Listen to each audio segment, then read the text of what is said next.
the ultimate goal that these people have in mind is the goal to create a one-world government run by the banking industry, run by the bankers, and they're doing it in sections. The European currency, the euro, and the European Constitution is one part of it. Now they're trying to do it in America with the North American Union, right? And they want to create a new currency called the Amero, right? And the whole agenda is to create a one-world government where everybody has an RFID chip implanted in them. All money is to be in those chips, right? There'll be no more cash. And this is giving me straight from Rockefeller himself. This is what they want to accomplish. And all money will be in your chips. And so instead of having cash, anytime you have money in your chip, they can take out whatever they want to take out whenever they want to.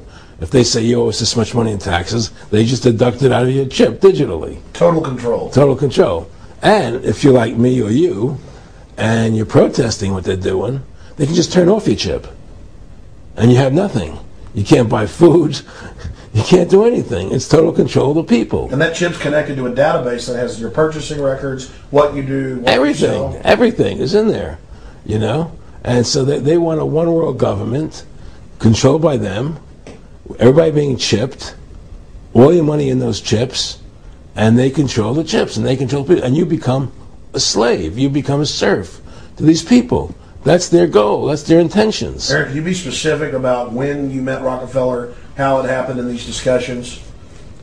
I met Rockefeller through a female attorney I knew who called me up one day and said, one of the Rockefellers would like to meet you. I had made a video called Mad as Hell, and he'd seen the video and wanted to meet me and knew I was running for governor of Nevada. So sure, I'd love to meet him. And I met him, and I liked him, and he was a very, very smart man. And we used to talk and share ideas and thoughts. And he's the one who told me 11 months before 9/11 ever happened that there was going to be an event. Never told him what the event was going to be, but there was going to be an event. And out of that event, we were going to invade Afghanistan to run pipelines from the Caspian Sea. We were going to invade Iraq, you know, to take over the oil fields, establish a base in the Middle East, and make it all part of the New World Order. And we'd go after Chavez in Venezuela. And sure enough, later 9/11 happened. And I remember he was telling me how how you're going to see soldiers looking in caves for people in Afghanistan and Pakistan and all these places. And there's going to be this war on terror, which is no real enemy. And the whole thing is a giant hoax, you know, but it's a way for the government to take over the American people. He told you it was going to be a hoax. Oh, yeah. Oh, yeah. There's no question. He says, there's going to be war on terror. And he's just laughing. There's no... Who are we fighting? I mean, why do you think 9/11 happened and then nothing's happened since then? Do you think that our security is so great here that these people who pulled off 9/11, who were able to, can't knock down another plane? Come on, it's ridiculous. 9/11 was done by people in our own government and our own banking system to perpetuate the fear of the American people into subordinating themselves to anything the government wants them to do. That's what it's about, and to create this war, this endless war on terror. And that's why and that was the first lie. And the next lie was going into Iraq, you know, to get Saddam Hussein out with his weapons of mass destruction. That was the next lie. Now, specifically, this was a little over 6 years ago. This was 11 months before 9/11. Yeah. And Nick Rockefeller, who's a lawyer, he's become your friend over the previous years, and he's saying to you that there's going to be this big event, and then out of that we're going to have a war on terror, and it's just going to go on and on. Right. An endless war on terror without any real enemy.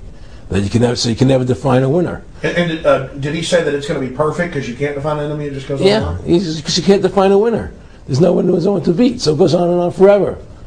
And they can do whatever they want. They scare the hell out of the American public. Look, this whole war on terror is a fraud.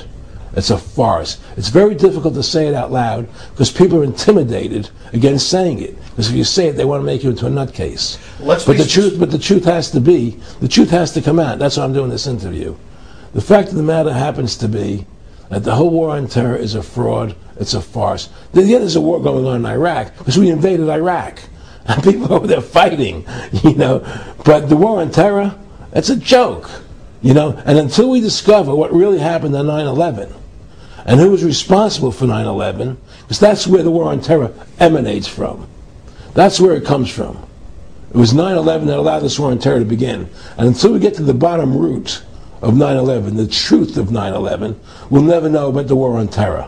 Aaron, you said that he was, and I think it's important, and I know this about the Rockefellers from Dr. Dennis Cuddy and many others who literally, you'll be 20 years old in a lunch line at college, and there's David Rockefeller, and they're experts at recruiting and getting what they call players, and that clearly he was, I want to make it specific and just get you to reiterate what you said last night about you got 30% of the vote, you were having an effect, you made mad as hell, they knew that you'd started the Constitution Party, They knew that you were somebody who was taking action and getting things done. You'd already made some big films, had a lot of other successes, right. So they were trying to recruit you, and didn't it come down to the point of, hey, we are here to recruit you, and don't worry, your chip's going to say, don't mess with us, this guy's don't touch. Yes, that did happen. I was definitely being recruited. But it's more subtle than that. Well, in your words, just go through the process, and then what he said. Well, what it is remember we were friends, and he used to come to my house a lot. We'd have dinner, we'd talk, and he'd tell me about business investments that he'd get involved in, or they would help me with this business investment or that business investment. And was I interested in joining the Council on Foreign Relations? I would have to get a letter to join them, but was I interested in that? And just stuff, leading you on. And I used to say to him that I never really did that because that wasn't where I was coming from. As much as I like you, Nick, your ways and my ways we're on the opposite side of the fence. I don't believe in enslaving people. And he would come back with, "Oh, I do." Or? Well, it would be more like it's better for them. Well, it's more like, how do I put it? It was like, what do you care about them? What do you care about those people? What difference does it make to you? Take care of your own life. Do the best you can for you and your family. What do the rest of the people mean to you? They don't mean anything to you. They're just serfs. They're just people. It was just a lack of caring, and that's just not who I was. It was just sort of like cold, it was just like cold, and I used to say to him, what's the point of all this? You have all the money in the world you need, you have all the power you need, what's the point? What's the end goal? And he said the end goal is to get everybody chipped, to control the whole society, to have the bankers, the elite people, the bankers and some governor controlling the world. And I said, do all the people in the Council on Foreign Relations believe this way you do? He said, no. Most of them believe they're doing the right thing. A lot of them believe it's better off being socialistic. We have to convince people that socialism is really capitalism. Because America is becoming a socialist country. It's a communist country today. Well, one of the things they told me was that he was at the house one night, and he would talk, and he started laughing. He said, "Aaron, what do you think women's liberation was about?" And I said, I had pretty conventional thinking about it at that point. I said, I think it's about women having the right to work, getting equal pay with men, just like they won the right to vote. And he started to laugh. He said, "You're an idiot." And I said, "Why am I an idiot?" He said, let me tell you what that was about. We, the Rockefellers, funded that. We funded women's lib, and we're the ones who got all over the newspapers and television, the Rockefeller Foundation. He says, and you want to know why? He said, there were two primary reasons. And one reason was we couldn't tax half the population before women's lib. And the second reason was, now we get the kids in school at an early age. We can indoctrinate the kids how to think. It breaks up their family. The kids start looking at the state as the family, as the school, as the officials, as their family, not as the parents teaching them. And so those are the two primary reasons for women's lib, which I thought up to that point was a noble thing.